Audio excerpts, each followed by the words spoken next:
এই ব্যক্তিটির নাম শফিউর রহমান ফারাবী। তিনি নিজেকে ইসলামিক ব্লগার দাবি করেন। ব্লগ সাইট, সামাজিক যোগাযোগের মাধ্যমে ইসলামকে ডিফেন্ড করে তিনি লেখালেখি করে থাকেন। এবং ইসলামের সমালোচক যারা রয়েছেন বাংলাদেশে, বিশেষ করে 2013 থেকে 2016 পর্যন্ত আপনারা দেখেছেন অনেক ব্লগার অ্যাক্টিভিস্টকে বাংলাদেশে নির্মমভাবে হত্যা করা হয়েছে, এবং সেই হত্যাকাণ্ডের সাথে ফারাবী জড়িত বলে অভিযুক্ত রয়েছেন। তার বিরুদ্ধে একাধিক হত্যা মামলা রয়েছে এবং তিনি দীর্ঘ সময় ধরে জেল খেটেছিলেন, এবং পরিবর্তিত পরিস্থিতি অর্থাৎ 5ই আগস্টের পরে তিনি জামিনে মুক্ত রয়েছেন। অতীতে তিনি যেটা করতেন ওই একে ওকে অ্যাটাক করা এবং তার বিনিময়ে অনুসারীদের কাছে টাকা পয়সা চাওয়া, এমনকি 10 টাকা ফ্লেক্স লোড করেন লিখতে পারছে না, এরকম ব্যাপার তার মধ্যে ছিল। এবং জেলখানা থেকে বের হয়েও তিনি তার আগের রূপেই রয়েছেন, অর্থাৎ ইসলামের সমালোচকদের কিভাবে মেরে ফেলতে হবে, কিভাবে অমুসলিমদেরকে গালাগালি করতে হবে, কিভাবে টাকা পয়সা চেয়ে বেড়াতে হবে, সেটা মানে আমি নাস্তিকদের বিরুদ্ধে লিখছি, আমাকে টাকা দেন। যদিও এটিকে তিনি পেশা মনে করেন এবং যাদের কাছে টাকা চান তারা তার নিয়োগকর্তা বা তাদের কাছে সম্ভবত বেতন চান, এবং এগুলো বেশ প্রকাশ্যই করেন। তো যেটা বলছিলাম, তিনি শুধু মানে নাস্তিকদের বা ইসলামের সমালোচকদেরকেই টার্গেট করেন না, অমুসলিমদেরকে বেশ আপত্তিকরভাবেই টার্গেট করেন। হিন্দু ধর্মাবলম্বীদেরকে তিনি টার্গেট করে লিখেছিলেন হিন্দু নারীরা হচ্ছে পতিতা, বহুগামিতায় তারা বিশ্বাস করে, মানে যার তার সাথে শুয়ে বেড়ায় যখন তখন, এগুলো তিনি মনে করেন। তিনি খ্রিস্টানদেরকে টার্গেট করেছেন, নাস্তিকদেরকে তো টার্গেট বরাবর করেই যান।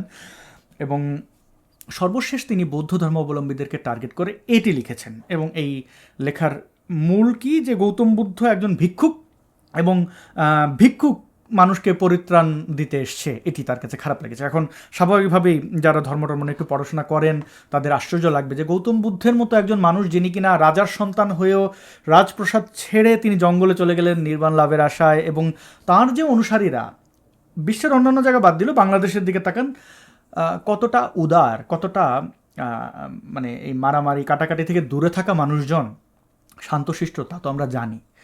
এবং গৌতম বুদ্ধের জীবনী পড়লে আমরা বুঝতে পারি যে মানব সভ্যতার জন্য তিনি কী কী কল্যাণের আহ্বান করেছেন, কতটা উদার ছিলেন তিনি। সেই ব্যক্তিকেও কেন টার্গেটের বাইরে রাখা হচ্ছে না, এটি নিশ্চয়ই আপনাদের প্রশ্ন।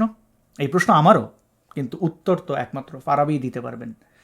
যে তিনি ইসলাম প্রচার, ইসলামকে রক্ষার মাধ্যম হিসাবে কেন অন্যান্য ধর্ম বা ধর্মের যারা দেবতা রয়েছেন, ধর্মগুরু রয়েছেন বা ধর্মাবলম্বী, তাদেরকে টার্গেট করছেন, গালাগালি করছেন। হ্যাঁ, মেজরিটির পক্ষ থেকে যারা মাইনরিটি, তাদের গালাগালি করার জন্য কোনো যোগ্যতা, কোনো সাহসের দরকার পড়ে না। অর্থাৎ যেহেতু বাংলাদেশে মুসলিমরা মেজরিটি, তো মানে ইসলামিক স্কলার, ইসলামিক প্রিচার হয়ে দেখেনি তো এই মোল্লা মুন্সিরা কী করে, তো এটার জন্য তো কোনো সাহসিকতার দরকার পড়ে না। তারাই আবার বাংলাদেশের বাইরে অমুসলিমদের দেশে গেলে ভেজা বেড়াল হয়ে যায়, মিউ মিউ করে।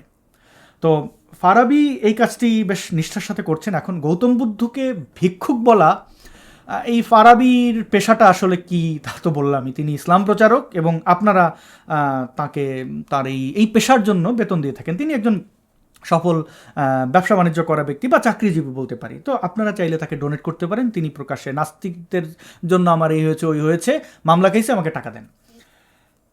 আমি ভেবেছিলাম ফারাবী জেলখানা থেকে বের হয়ে ভালো হয়ে যাবেন। আমার তার সাথে জেলখানায় দেখা হয়েছে একাধিকবার। শুরুতেই প্রথম পরিচয়ই দেখায় তিনি কিন্তু সারেন্ডার করেছেন যে না, নাস্তিকের সাথে আমি ইসলাম নিয়ে তর্ক করব না। মানে তিনি বুঝিয়েছেন যে ওকে, আপনি আপনার যুক্তিতে ঠিক আছেন, কিন্তু আমি ওই দৃষ্টিকোণ থেকে আপনার সাথে তর্কে বিতর্কে গেলে হয়তো পেরে উঠব না। আমরা খাবার ভাগাভাগি করে খেয়েছি এবং আদালতে তিনি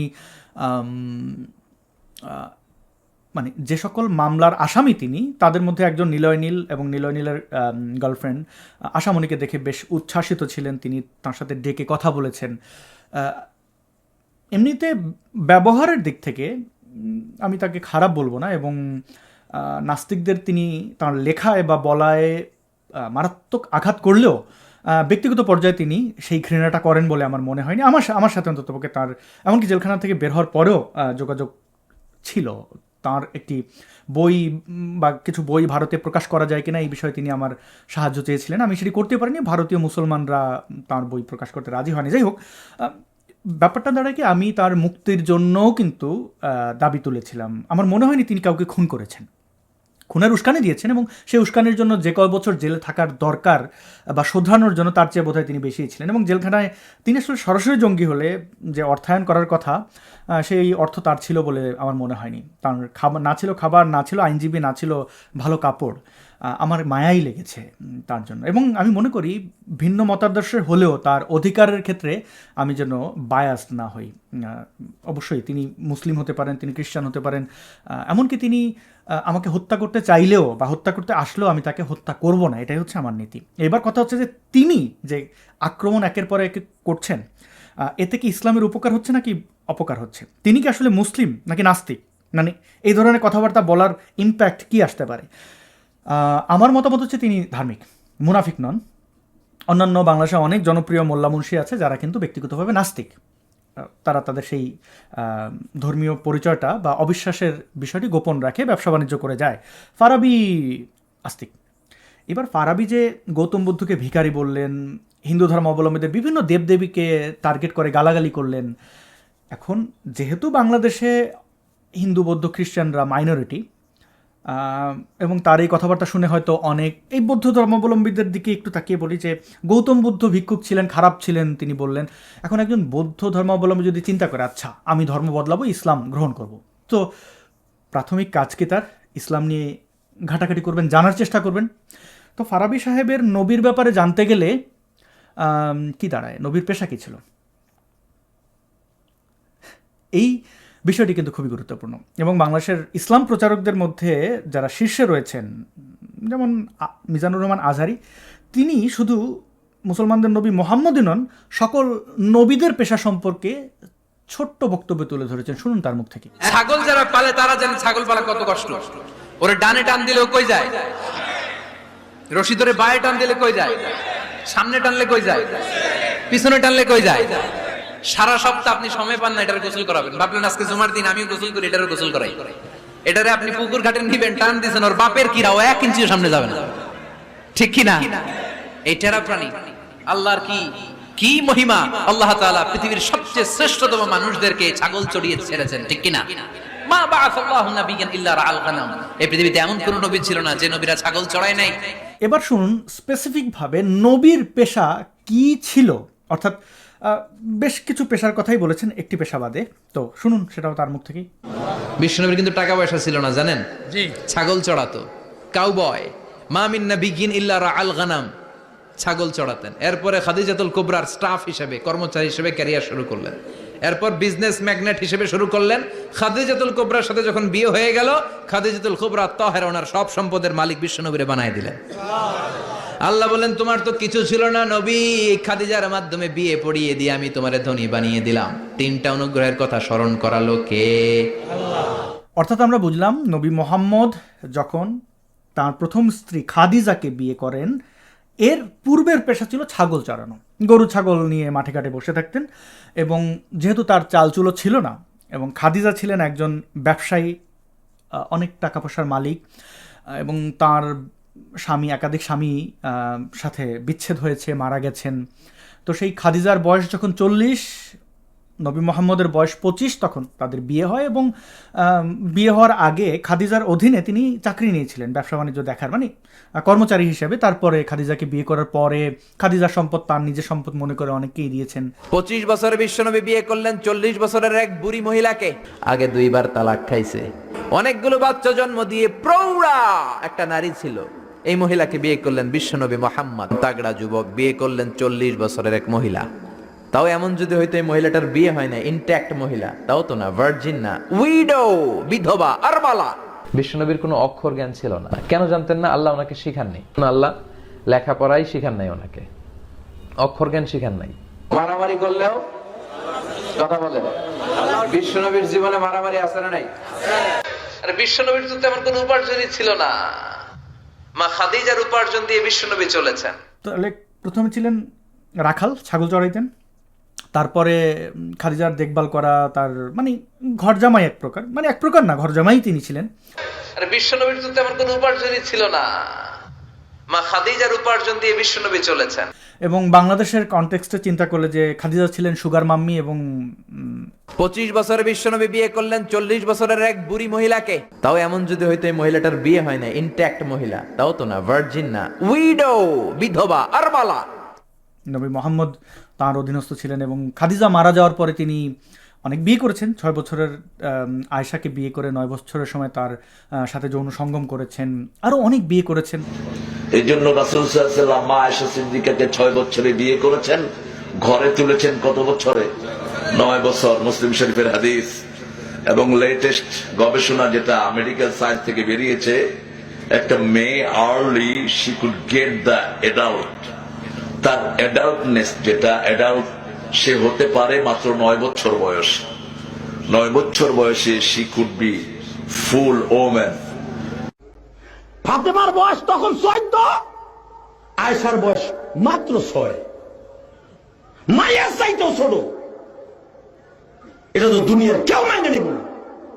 বাইতুল মোকাররমের ইমাম আপনাকে বাংলাদেশ সবচেয়ে বড় খতিব যদি আপনার 6 বছরের মায়ের বিয়ের প্রস্তাব দেয়, আপনি কইবেন ওই বেটার ইট বাড়ি দিত। কথা বল না কেন? আর নবীর বয়স তখন 53 বছর। 53 বছর একটা। কিন্তু খাদিজা মারা যাওয়ার পরে এগুলো করেছেন। খাদিজার সাথে সংসারটা বেশ লম্বা সময়, এবং নবী মোহাম্মদের বয়স যখন 40 পার হলো, তারপর খাদিজা মারা গেলেন, এবং তিনি অনেক বিয়ে করা এবং পেশাগত দিক বিবেচনা করলেন। অর্থাৎ খাদিজা পরবর্তী তার পেশা ছিল যুদ্ধে পরাজিতদের নারী শিশুদেরকে তিনি গনিমতের মাল হিসেবে মানে নিয়ে নিতেন এবং সেগুলোকে বিক্রি করতেন, অর্থাৎ দাসী বিক্রি করতেন। এখন নারী বিক্রি করাকে আপনি কোন পেশা বলবেন আমি জানি না, অথবা অমুসলিমদের সাথে যুদ্ধ করে তাদের মালামাল নিয়ে নেওয়া, 4 ভাগ করে 1 ভাগ আল্লাহ এবং নবীর ভাগে পড়ে। তো এখন এটাকে আপনি বলতে পারেন যুদ্ধে জয়ী শক্তি পরাজিতদের মালামাল নিয়ে নিয়েছে, এটি তাদের অধিকার। আবার বলতে পারেন যে এটা আসলে আমি 1 বছর আগে এই ভিডিওটি বানালে ফারাবিকে কাউন্টার করে আমি হয়তো এই শব্দগুলো সরাসরি বলতাম, এখন বলছি না, কারণ উদারপন্থী মুসলমানদের আমি আঘাত দিতে চাই না। কিন্তু বাস্তবতা তো এটাই, একজন অমুসলিম যখন ইসলাম জানতে চাইবেন তখন কি জানবেন? নবী যুদ্ধের নামে পাহাড়ের চিপায় চাপায় ওত পেতে বসে থাকতেন, এবং বাণিজ্য ফেরত কাফেলাদের মালামাল ইসলামের প্রচার হিসেবে নিয়ে নিতেন। এটাকে ডাকাতি বলা যাবে না, মানে বললাম না আর কি। কি আপনি তার পেশা কি? নবী খাদিজা মারা যাওয়ার পরে কি পেশায় নিযুক্ত ছিলেন সেটি একটু আপনারা খোঁজ নেবেন, এবং অমুসলিমরা খোঁজ নিলে তো জানবেনই যে আসলে তিনি কি ছিলেন। টাকা দিয়ে দাসী কিনা হলো, টাকা দিয়ে পতিতালয়ে যাওয়া যাবে না কেন? এই খ্যাপা কে কইছে দাসী কিনা যাবে? বাংলাদেশে এগুলা দাসী আছে?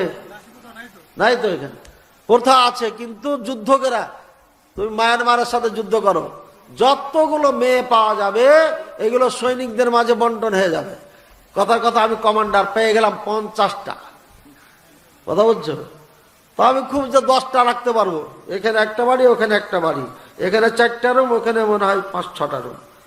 তো কয়টা হবে? খুব যে 10টা রাখা যাবে, আর বেশি স্পেস নাই আমার কাছে। কৃতদাসের সাথে সহবাস সংসার করা ইসলামী শরীয়ত মতে যাবে কিনা? না, কৃতদাসের সাথে কোনো সহবাস সংসার করা যাবে না, কৃতদাসীর সাথে করা যায়। কৃতদাসী মানে কিন্তু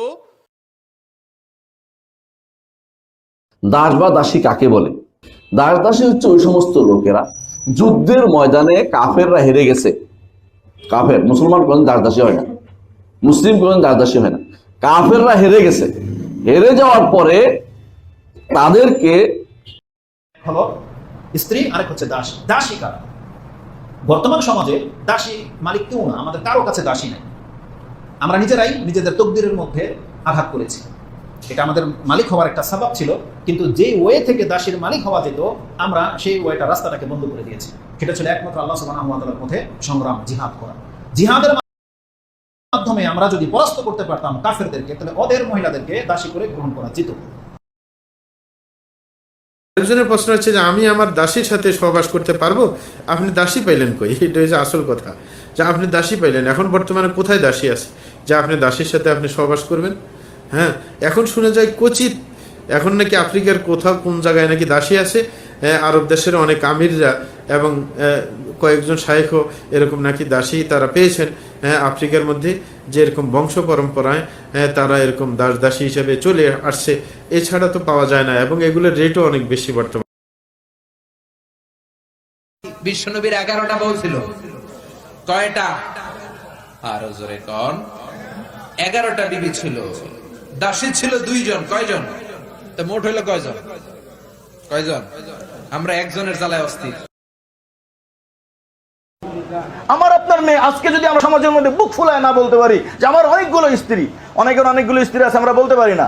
আমি সব জায়গায় গেলে বাস্তবায়ন করার জন্য দোকানদারকে বলি, ভাই জামা দিয়েন, একটা 46 ঝুল, একটা 45 ঝুল। কেন হুজুর? আমার 2টা বউ তো এই জন্য লাগবে 2 রকম। देखो जी, मैं अपने बेटे को गवाह कर रहा हूँ, ठीक है? ये मेरा बेटा है। अगर इंडिया पाकिस्तान की जंग हो गई, माधुरी मेरी होगी, ठीक है? डन करो ये बात, मैं अपने बेटे को गवाह कर रहा हूँ। माधुरी मेरी, अगर इंडिया पाकिस्तान की जंग हुई, पाकिस्तान जीतेगा, मैं माधुरी ले जाऊंगा।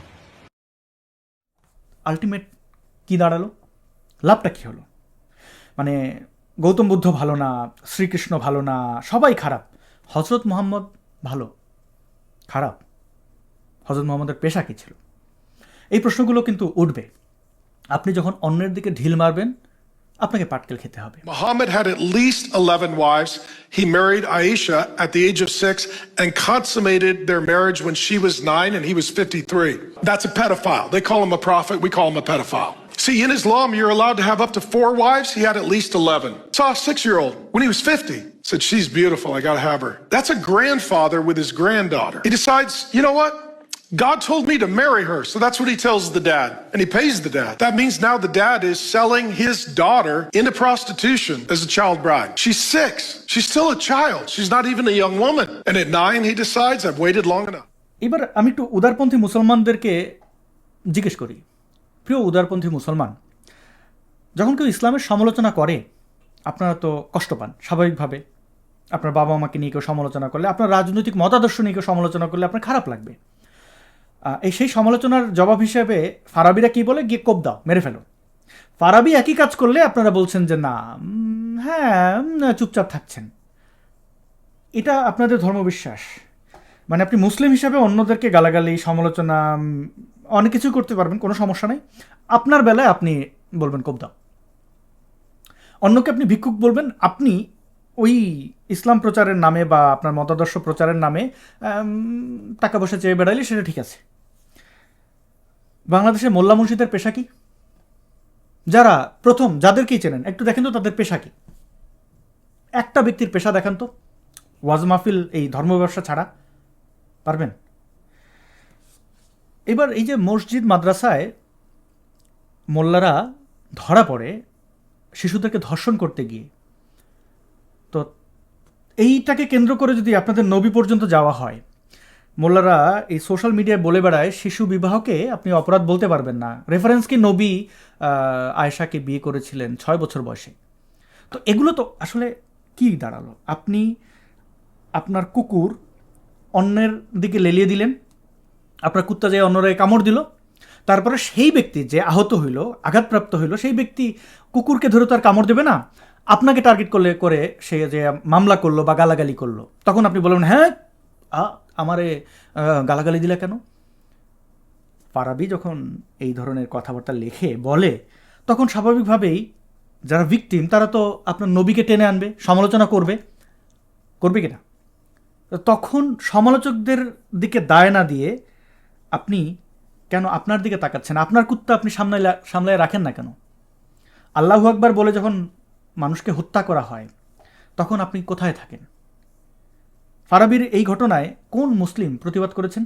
তাহলে আপনি কিভাবে এক্সপেক্ট করেন যে আপনার নবী, আপনার ধর্ম সুরক্ষিত থাকবে, সমালোচনা বাইরে থাকবে? প্রশ্নটি রাখলাম। যেটা বলছিলাম, 1 বছর আগে হলে হয়তো আমি সমালোচনাটা অন্যভাবে করতাম, এখন আর করলাম না। বৃক্ষ তোমার নাম কি, ফলে পরিচয়।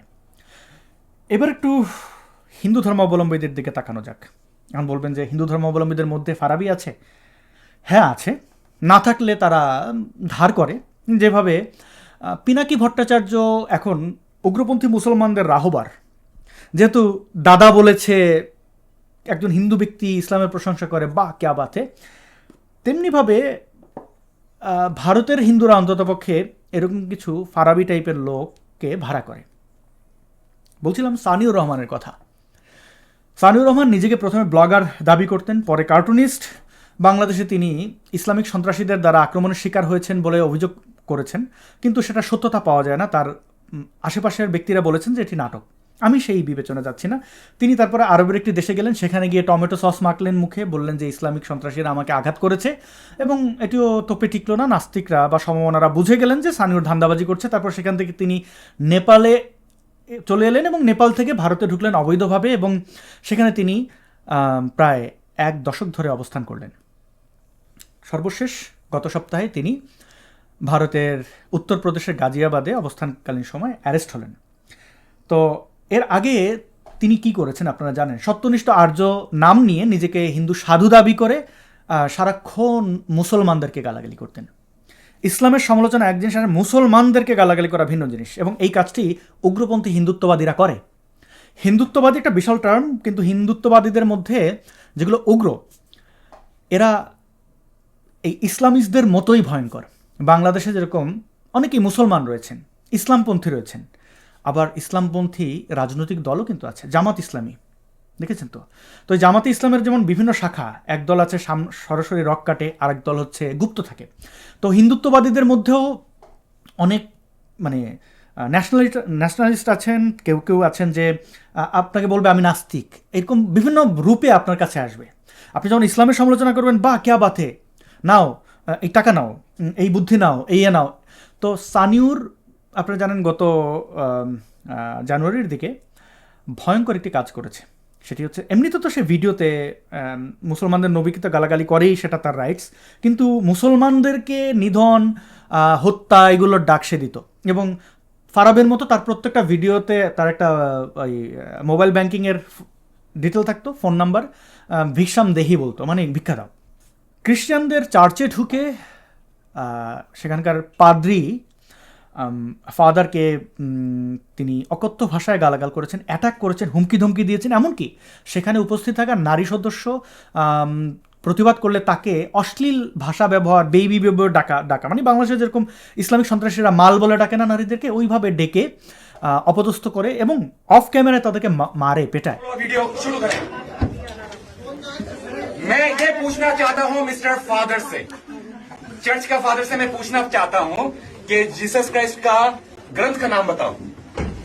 इसमें कोई ग्रंथ करके नहीं है दिया। हाँ हाँ क्या है? द गॉस्पेल ऑफ जॉन्स, वो सब क्या चीज है? बाइबल क्या चीज है? धार्मिक ग्रंथ। धार्मिक ग्रंथ है। ये कहाँ से मैन्युफैक्चर हुआ है? जस्ट टेल मी कहाँ से मैन्युफैक्चर हुआ है? Of course, it was not printed in India. Bharatvarsh में ये पैदा हुआ ही नहीं था। विदेशी क्रिश्चियन लोगों का, विदेशी भाषाओं का बाइबल हमारे इंडिया में चलेगा नहीं। हमारा क्या है?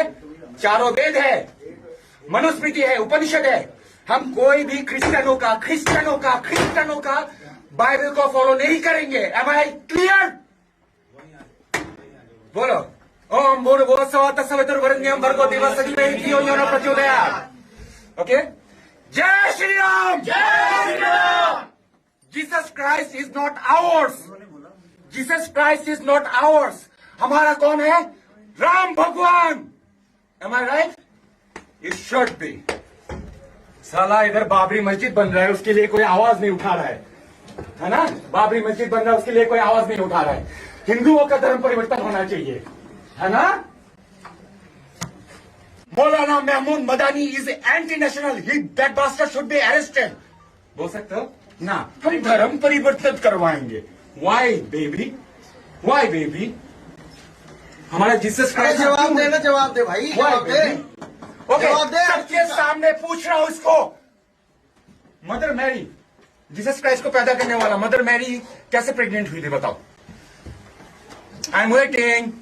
डरी नहीं है फिर भी बोल रहा हूँ। भैया, जीसस क्राइस्ट कैसे पैदा हुआ था बताओ? पवित्र आत्मा के द्वारा। अरे तू बिना सेक्स के बच्चा पैदा कर सकता है? वही तो परमेश्वर का पुत्र तभी है ना, क्योंकि पवित्र आत्मा का इंसान के अंदर पाप वो है। नहीं घुसेगा तो बच्चा कैसे पैदा होगा? पाप से एक अगर पाप से जन्मा हुआ व्यक्ति कभी भी पाप से छुटकारा नहीं दे सकता है ना। तो इसलिए परमेश्वर की आत्मा ये जो बायोलॉजिकल जो होता है उसके द्वारा पैदा नहीं हुआ है, ठीक है ना? Really? Can you explain this to the gynecologist? You baby? Are you educated? Are you educated, baby? Yes, I'm educated. Okay, you know the process of मैं वही तो बच्चा कह रही पैदा हूँ, करने का प्रोसीजर बताऊंगे। अगर जैसे मैं- बच्चा पैदा करने का प्रोसीजर भाई बताऊंगे। मेरी सुन तो सही। मैं जैसे पैदा हुई हूँ, आप कैसे पैदा हुई बताओ? आपको कैसा? अरे मम्मी पापा के मिलने से पैदा हुए ना, साहब बताओ खुल के। अरे सांड और गाय मिलेगा तभी तो बच्चा पैदा होता है ना। खुल के बोल रहा है। अरे क्या करेगा वो फिर? तो आप बीच में क्यों बोल रहे हो? बैठ जाओ वहीं बैठो। ये जवाब देगा, ये यहाँ पे खड़ा होकर सबको कॉन्फ्रेंस करना।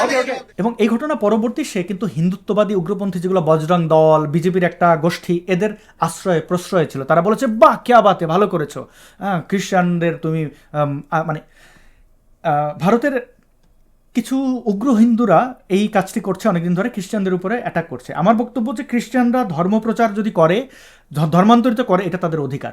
মুসলমানরা ধর্মান্তরিত করলে এটা তাদের অধিকার, তেমনিভাবে হিন্দুরাও ধর্মান্তরিত করলে এটা তাদের অধিকার। এই যে এত এত মানুষকে হিন্দু ধর্মে ডাকছেন ইসকন, আপনি কি সেটাকে অপরাধ দেখবেন? ধর্মপ্রচার এবং নিজের ধর্মে মানুষকে ধর্মান্তরিত করা এটা যার যার ব্যক্তিগত বিষয়, যে গ্রহণ করবে তার ব্যক্তিগত বিষয়।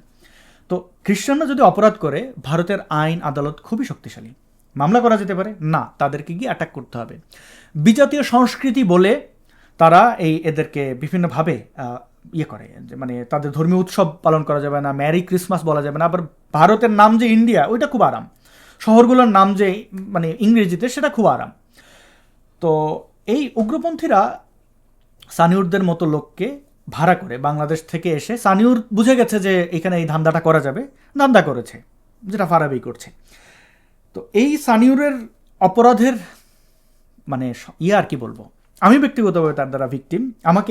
আমি বাংলাদেশ থেকে যখন বিতাড়িত হয়ে ভারতে যাই, তার কাছাকাছি আমি ছিলাম এবং সে আমাকেও হিন্দুত্ববাদীদের মধ্যে ঢুকিয়ে দেওয়ার চেষ্টা করেছিল। আমি সেটি প্রত্যাখ্যান করলে আমাকে এবং লিমন ফকিরকে পশ্চিম বাংলা ছেড়ে দিতে হয়, সে এবং তার হিন্দুত্ববাদীদের কারণে। তো যাই হোক, আমি এইগুলোর এই সানিউরের অপকর্মের বিষয়ে অনেক আগে আপনাদেরকে সচেতন করেছি। সর্বশেষ তার এই খ্রিস্টানদের উপরে আক্রমণ, তাদের উপরে মানে ফিজিক্যালি অ্যাবিউজ করার ঘটনাটি আমি বেশ অবাক হয়ে গেছি। বিবিসির একটি রিপোর্ট দেখছিলাম, আরও ভারতের স্থানীয় পত্রপত্রিকাগুলো লিখেছে বেশ এই বিষয়ে। তো জানুয়ারির দিকে আমার সাথে ভারতের এবং আন্তর্জাতিক, ভারতে বেশ তারা এই সংবাদ মাধ্যমটি বেশ সক্রিয় এবং আন্তর্জাতিক সংবাদ মাধ্যম এটি, তো তাদের একজন সাংবাদিক আমার সাথে যোগাযোগ করেন সানিউরের ব্যাপারে। তিনি সামহাও বুঝতে পেরেছিলেন যে সানিউরের অপকর্ম সম্পর্কে আমি ডিটেলে জানি। আমি তাকে সাহায্য করেছি, তথ্য দিয়েছি এবং সর্বশেষ দেখলাম যে সানিউর অ্যারেস্ট হয়েছে। এই অ্যারেস্টটি র্যান্ডম নয়, তার ব্যাপারে ভারতীয় গোয়েন্দা সংস্থা ভালো করে খোঁজখবর নাকি নিয়েছিল এবং তার অতীতের একাধিক নারীদের উপরে হিংস্র হওয়া, মানে মানুষের ব্যক্তিগত বিষয় সামনে নিয়ে আসে, এমনকি সে তার স্ত্রী সন্তানদেরকে সামনে রেখেও তার ধর্ম ব্যবসা চালিয়ে গেছে। যে দেখো আমার কি কি সুন্দর সুন্দর বউ ছিল, বাচ্চা ছিল, হাম সব কুছ ছোড়কে সাধু বান গয়া, হামে পয়সা দো, মানে কিছু নবী দাবি করে ফেল, বা ভগবান নিজেকে হয়তো সামনে দাবি করতে কলকে অবতার, সেটি ভেস্তে দিয়েছে ভারতীয় আইন শৃঙ্খলা রক্ষাকারী বাহিনী। তারা অ্যারেস্ট তাকে করেছে এবং তার কাছে বাংলাদেশের একটি পাসপোর্ট এবং অবৈধভাবে থেকে এই ভারতের কার্ড জালিয়াতির মাধ্যমে বানানো, অর্থাৎ আধার কার্ড এবং অন্যান্য আইডেন্টিফিকেশন জালিয়াতি, মানে ডুপ্লিকেট বানানো। এখন সে জেলে রয়েছে, হয়তো তাকে একটা লম্বা সময় শাস্তি পেতে হবে এবং এই অপরাধীদের রক্ষা করার জন্য হিন্দুত্ববাদীদের মধ্যে একটা উগ্র অংশ প্রাণপণ চেষ্টা করে গেছে এবং সর্বশেষ সত্যের জয় হয়েছে। সে কিন্তু মানে ভারতের এটাই সৌন্দর্য, আইন আদালতের ঊর্ধ্বে কেউ নয়। যত বড় হিন্দুত্ববাদী, তুমি যত বড় খারাপ হও না কেন, যত বড় বর্বরই হও না কেন, তুমি আসলে খুব একটা বেশি দূর যেতে পারবে না। বাংলাদেশে যদি আইনের প্রয়োগ এরকম থাকতো তাহলে ফারাবিরা এইভাবে ঘৃণা ছড়াতে পারতো না। আমরা কি বুঝলাম? ধর্ম ভিন্ন হয় কিন্তু এই উগ্রপন্থীরা একই দিকে ধাবিত হয়। এরা দেখবেন যে নিজেকে শ্রেষ্ঠ, নিজেরটা ভালো, নিজেরটা বেস্ট, অন্যেরটা খারাপ, এটা প্রমাণের জন্য ঘৃণা সমাজে ছড়ায়। ঘৃণা ছড়ালে যেটা হয়, উভয় পক্ষেরই ক্ষতি হয়। ইসলামিক সন্ত্রাসবাদের দমনের জন্য উগ্র হিন্দুত্ববাদ কোনো সমাধান নয়, কোনোভাবেই নয়, এবং এটি বিশ্বের কোনো দেশের জন্য, কোনো সমাজের জন্যই ভালো নয়। অর্থাৎ সব জায়গায় একই রেজাল্ট আপনি পাবেন। তো যারা এটার চাষাবাদ করেন তাদেরকে একটু ভাবার অনুরোধ করব। যেমন আমি একটু আগে উদারপন্থী মুসলমানদেরকে ভাবতে বললাম, তেমনিভাবে উদারপন্থী যারা হিন্দু রয়েছেন তাদেরকেও আমি ভাবতে বলি যে আপনারা কি করছেন, কি চাইছেন। কাটা দিয়ে কাটা তোলা এই প্রবাদটি সব জায়গায় চলে না। আপনি কতটা উদার, আপনি কতটা বুদ্ধিমত্তা দিয়ে এই বিষয়গুলোকে ডিল করবেন তার উপরে নির্ভর করে আপনার ব্যক্তিত্ব। নিরপরাধ ব্যক্তি, একজন মুসলমান হলে তাকে ঘৃণা করতে হবে, একজন ব্যক্তি হিন্দু হলে তাকে ঘৃণা করতে হবে, এটা না আসলে এখন কোনোভাবেই বাস্তবিক নয়। আগেও ছিল না। পৃথিবীতে সবচেয়ে বেশি মানুষ হত্যার শিকার হয়েছেন ধর্মীয় যুদ্ধে। তো আমরা অতীত থেকে শিখি না, এটাই হচ্ছে সমস্যা। আমি হিন্দুদের উদাহরণ টানলাম, মুসলমানদের, এবার একটু নাস্তিক বন্ধুদেরকে বলি। প্রিয় নাস্তিক বন্ধুগণ, আপনার আশেপাশে অনেক হিন্দুত্ববাদী ঘাপটি মেরে আছে। যেহেতু আমি বাংলাদেশে একজন অ্যাক্টিভিস্ট, আমি এগুলোর মধ্য দিয়ে গেছি। নিজেকে দেখবেন নাস্তিক পরিচয় দিয়ে, পরিচয় গোপন রেখে, তার ছবি টবি কোথাও দেখাবে না, আপনার কাছে এসে বলবে, আচ্ছা তুমি ইসলামের সমালোচনা করছো, বাহ কি সাহস তোমার। হয়তো আপনাকে কিছু টাকা পাঠাবে বিভিন্ন সাহায্যের নামে, যে আচ্ছা তুমি এটা একটু কিনে নাও, তুমি একটা ভালো একটা ফোন কেনো, নাও টাকা। অথবা আপনার কোনো কাজকে প্রশংসা করে করে আপনার আস্থা গ্রহণ করবে এবং আপনাকে বিপদে ফেলবে। সেরকম একটি ঘটনা মুফতি মাসুদ। শুনছি তার নামে টাকা পয়সা তোলা হচ্ছে, কিছু টাকা অবশ্য দেওয়া হচ্ছে, কিন্তু তার পরিবারের সদস্য, আমি নামটি নিতে পারলাম না, তো মাসুদ ভাইকে মুক্ত করার জন্য তার কাছে কোনো টাকা পয়সা যায়নি। এবং মুফতি মাসুদ এই হিন্দুত্ববাদী একটা চক্রের একটা দুইটা ব্যক্তির কারণে তিনি খুবই ভালনারেবল সিচুয়েশনে আছেন। ওনাকে আমি মুক্ত করতে শুরু থেকে চেষ্টা করছি। আপনারা দেখেছেন আমার ভিডিওসগুলো, আমি তাকে যা যা পরামর্শ দিয়েছিলাম সেগুলো আগে বহুবার স্পষ্ট করেছে যে পুলিশে ওইখান থেকে ছাড়া পাওয়ার পরে, মানে যখন তাকে অ্যারেস্ট করে পুলিশ 24 ঘন্টার ভেতরে ছেড়ে না দিয়ে তাকে আটকে রাখার পরে আমরা অনেক চিৎকার চেঁচামেচি করেছি, প্রতিবাদ করেছি। তারপরে পুলিশ ছেড়ে দিল, আবার পুলিশ ডাকলো, তাকে সেখানে যেতে মানা করেছে। ওই হিন্দুত্ববাদী একজনের পরামর্শে এবং নির্দেশে তিনি আবার পুলিশের কাছে গেছেন এবং এখন তিনি জেলে আছেন। এই জেলে তাকে রেখে ব্যবসা করা হচ্ছে। এবং যদি কেউ এটাকে এই অন্যায় বন্ধের জন্য যাচ্ছেন, ইনক্লুডিং মি, তাকে অ্যাটাক করা হচ্ছে চরিত্র হননের জন্য ব্যক্তিগত পর্যায়ে। এদের তো আসলে ওই সাহসটা থাকে না যে প্রকাশ্যে এসে বলবে যে এইটা ওইটা, এর কাছে গিয়ে এরকম বিভিন্ন নোংরামি করবে যেন আপনি এখান থেকে সরে আসেন। তো মুফতি মাসুদের এই বিষয়টি আসলে খুব দুঃখজনক। এই হিন্দুত্ববাদীদের কারণেই তিনি জেলে গেলেন। নির্বোধ হিন্দুদের কমপ্লেইনে তাকে ইসলামিক সন্ত্রাসী মনে করে পুলিশ আটকে রাখা, সবই আপনারা জানেন। তো ভিকটিম কারা হয়? মানে এই অপরাধীদের কারণে, এই বদমাশগুলোর কারণে নিরপরাধ মানুষ বুঝে হোক না বুঝে হোক বিপদে পড়ে। মুফতি মাসুদ সেই পাল্লায় পড়ে, মানে তিনি বিশ্বাস করেছিলেন, আমিও ওই হিন্দুত্ববাদীটাকে বিশ্বাস করেছিলাম, এবং আমি যখন তার আসল রূপ বুঝতে পেরেছি তখন সেও বুঝতে পেরেছে আমি তার বিষদাঁত দেখে ফেলেছি। আর নাস্তিক বন্ধুরা, আপনারা সাবধান থাকবেন। কেউ এসে মানে পাশে ঘিসতে চাইলেও দেখবেন যে সে কে, তার উদ্দেশ্য কী। আপনাকে বলবে আমি নাস্তিক, আমি এই, আমি সেই, আমি জমিদারের পুত, কিন্তু সাবধান থাকতে হবে, না হলে অনেক বড় ক্ষতি হয়ে যাবে। চলুন আমরা সমাজে ঘৃণা বন্ধ করি।